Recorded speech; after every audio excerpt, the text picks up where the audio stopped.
awal episode ini, kita langsung menuju Sawopitu, di mana setelah terbebas dari hukumannya, Sengkang Baplang pun kemudian langsung menuju Sawopitu yang kini telah dikuasai oleh orang lain sepeninggalnya.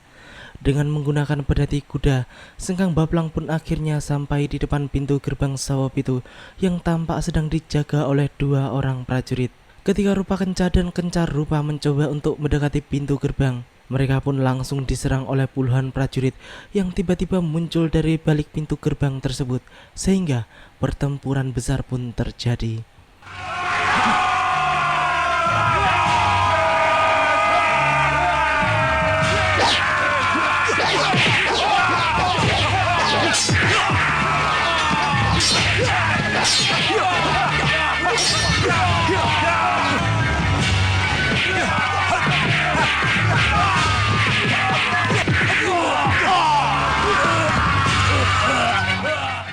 Setelah mengalahkan semua prajurit tersebut, Sengkang Baplang pun kemudian memberitahukan tentang siapa dirinya kepada pimpinan prajurit itu.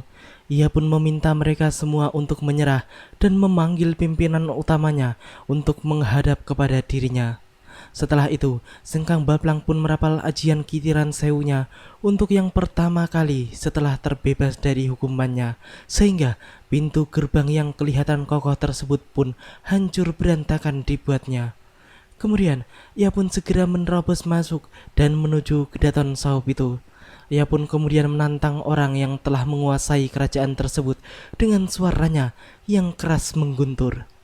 Siapapun kamu, hadapi aku, Sengkang Baplang! Cepat pegang tanganku! Cepat pegang tanganku! Pegang pundakku!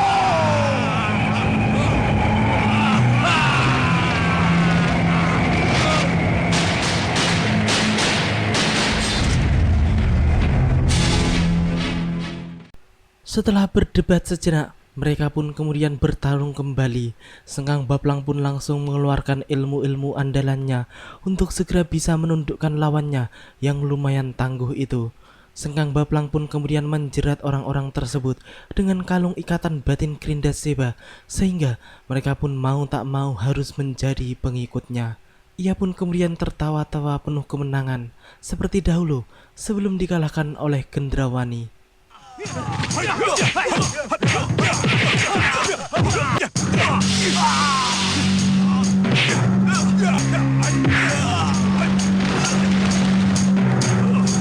Lihatkan mereka kaki tangan saya. Oh, yang mulia.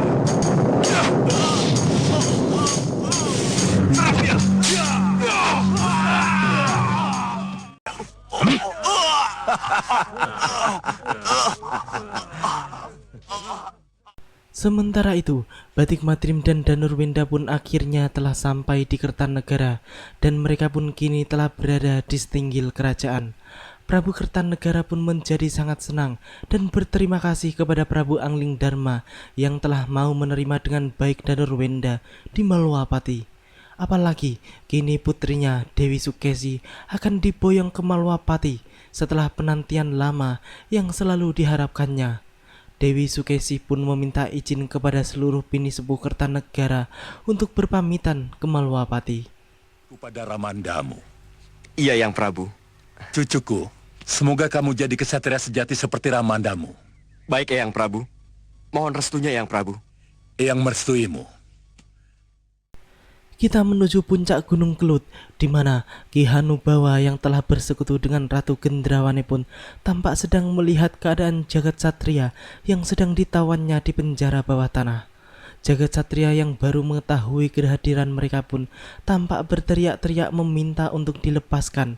Namun semua itu percuma dilakukannya karena jelas Ki Hanubawa tidak akan melepaskan rantai pengikat tersebut. Penguasa puncak Gunung Kelut itu pun kemudian memerintahkan anak buahnya untuk memberikan obat lupa diri dan penjinak yang mereka miliki saat ini guna membuat Jagat Satria menuruti apapun yang mereka perintahkan. Ni Ratu Gendrawani ingin melihat kehebatan ramuan lupa diri dan penjinak kita. Bawa kemari. Baik, Kakang.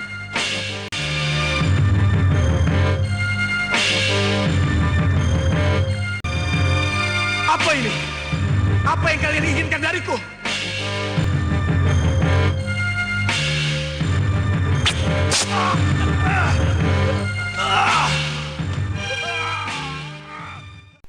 Setelah itu, tiba-tiba jagat satria menjadi sangat penurut. Bahkan, ia pun selalu siap untuk diperintahkan apapun oleh Ki Hanubawa. Kemudian mereka pun membawa jagat satria ke sebuah ruangan yang mana di sana telah menunggu lawan dari jagat satria. Ya, mereka memang ingin melihat kehebatan jagat satria sebelum memerintahkannya untuk benar-benar bertarung melawan golongan putih. Jagat satria pun tampak tangguh.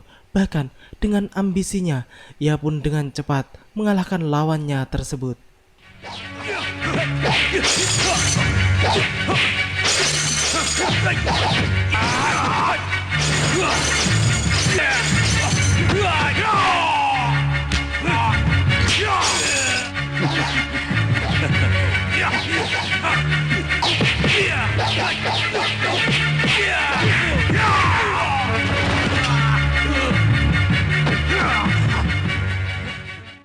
Gendrawani pun kemudian mempertanyakan kepada Ki Hanubawa, mampukah ramuan lupa diri tersebut menjinakkan Angling Kusuma, putra Prabu Angling Dharma dari Malwapati yang memiliki kalung mustika Hyang Antaboga.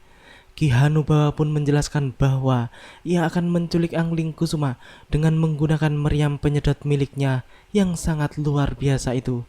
Gendrawani pun sangat senang ketika Ki Hanubawa membahas meriam penyedot yang sebenarnya menjadi incarannya itu. Ia pun membujuk Ki Hanubawa supaya ia diberitahu tentang mantra yang harus dibacanya ketika menggunakan meriam sakti itu. Tapi bagaimanapun juga, saya harus mendampinginya ketika meriam itu sedang digunakan. Hanya sayalah yang menguasai mantra dan Jopa Japunya. Meriam itu bertenaga gaib. Iya. Tidak mungkinkah saya diberitahu bagaimana cara membaca mantra dan Jopa Japunya? Kita kembali lagi ke Kertanegara, di mana pada saat itu tampak Dewi Sukesi yang sedang dirias dan bersiap-siap untuk berangkat ke Malwapati. Kenanga yang memang telah menyusup dan menyamar sebagai dayang-dayang pun kemudian segera memanggil kedua saudaranya, dan mereka pun juga menyamar sebagai dayang, sehingga kini 3 dayang yang asli akan mereka gantikan perannya. Setelah menyerap semua yang ada di ruangan tersebut, Kenanga pun menyuruh Kantil dan Cempaka untuk segera membawa Dewi Sukesi yang asli, dan dirinya pun kemudian menyamar menjadi Dewi Sukesi yang menggantikannya duduk di kursi rias sang permaisuri.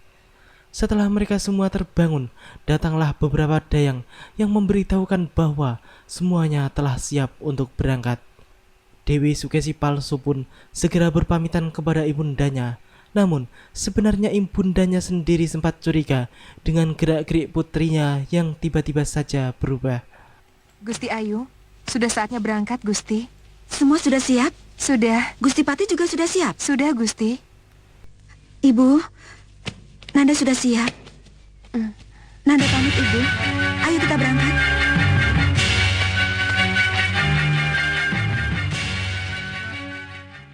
Dewi Sukesi yang asli pun dibawa oleh Kantil dan Cempaka ke sebuah gua yang masih berada di wilayah Kertanegara untuk dipenjarakan, sehingga akan mempermulus pekerjaan mereka yang akan menyusup ke dalam Malwapati.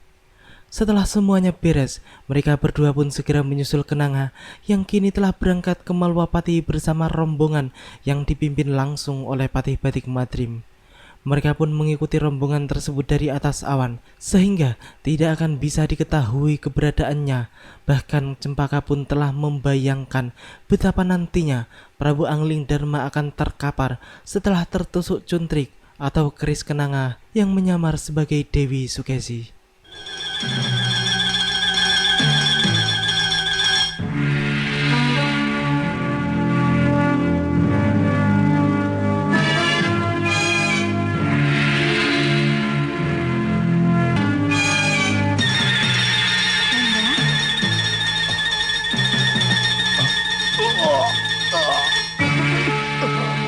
Jangan khawatir, Dinda. Yunda Kenanga akan bisa melaksanakan tugasnya. Iya, Yunda. Ya, Prabu Angling Dharma pun tewas seketika. Namun, itu semua hanyalah khayalan mereka saja. Karena tidak mungkin Prabu Angling Dharma yang sakti mandraguna akan tewas dengan semudah yang mereka bayangkan. Tiba-tiba saja, mereka melihat para perampok yang beberapa waktu yang lalu sempat dikalahkan oleh Batik Madrim ketika menghalanginya untuk berangkat ke Kertanegara. Mereka pun tampaknya akan mengulanginya lagi dengan menambah kekuatannya. Kantil dan Cempaka yang tidak ingin perjalanan Yundanya terganggu pun segera menghancurkan rombongan perampok tersebut, sehingga mereka pun menjadi kacau dan berantakan. Bahkan mereka berdua pun akhirnya harus menggunakan ilmu pamungkasnya, yaitu Songsong Wojo, untuk menghabisi pimpinan perampok yang tidak tahu malu tersebut.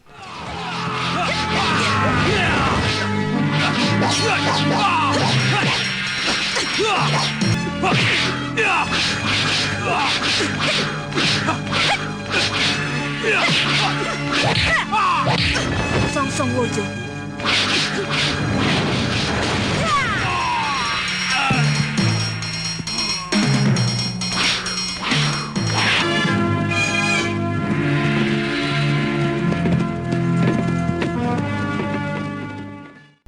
Di sebuah mulut gua, tampak Uyut Sawika yang sedang meminta petunjuk tentang keberadaan jagat satria, sedangkan Sudawira dan Lokahita pun sedang membakar hewan buruannya untuk mereka santap. Setelah beberapa saat Uyut Sawika memusatkan kekuatan batinnya, akhirnya ia pun mengetahui bahwa kini jagat satria sedang berada di puncak Gunung Kelut.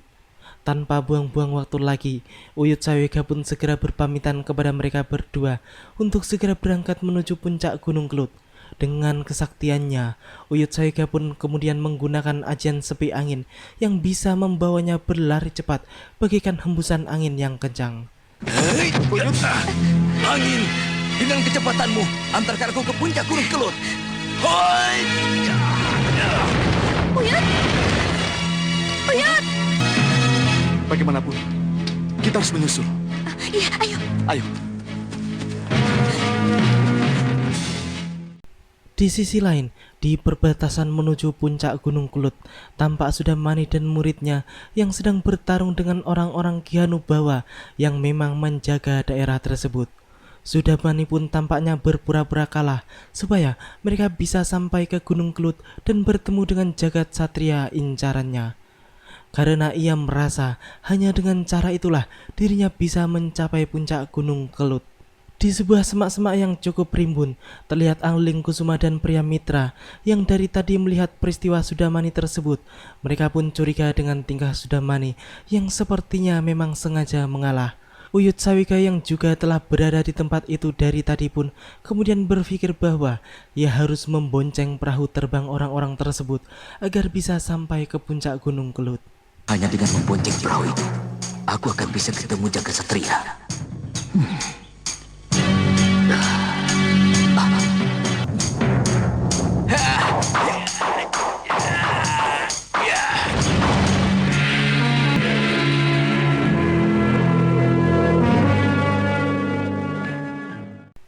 Angling Kusuma dan pria mitra pun melihat tentang Uyut Sawika yang membonceng perahu terbang Kihanubawa tersebut, dan pria mitra pastinya juga tahu bahwa orang tersebut adalah Uyut Sawika. Ia pun sedikit menyesal karena mereka sedikit terlambat untuk bisa membonceng seperti yang dilakukan oleh Uyut Sawika. Akan tetapi, Angling Kusuma pun sama sekali tidak merasa menyesal karena ia telah memiliki cara tersendiri untuk bisa mencapai puncak Gunung Kelut, yaitu dengan cara menembus bumi alias melewati bawah tanah. Sepertinya ada seseorang yang membonceng. Iya, seperti Uyut Sawika. Sayang kita terlambat. Kalau tidak, kita bisa ikut membonceng. Tidak. Walaupun tidak terlambat, kita tidak akan membonceng. Kita akan lewat dalam tanah.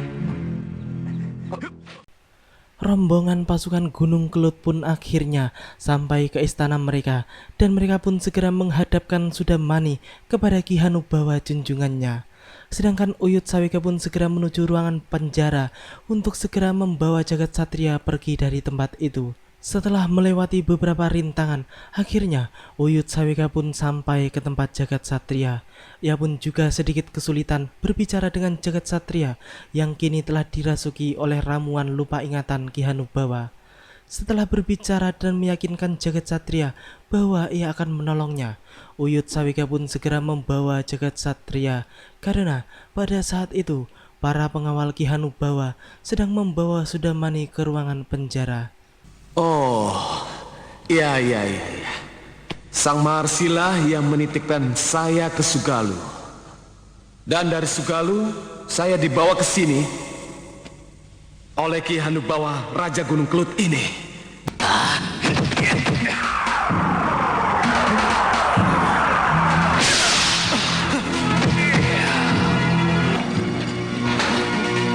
Ayo, masukkan dia.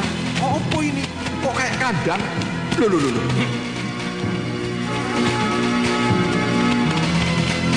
Hei! Mau kemana kalian? Kurang ajar. Siapa dia berani membawa Jagat Satria? Hei, ayo kejar! Lah. Siapa yang kabur tadi? Ah, bukan urusanmu. Iya.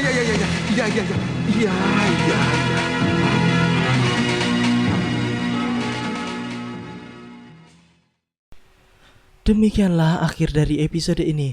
Nantikan kelanjutan kisahnya di episode yang akan datang. Terima kasih bagi teman-teman semua yang udah mau nonton. Jangan lupa subscribe dan share. Wassalamualaikum warahmatullahi wabarakatuh. Dan salam anak 90-an.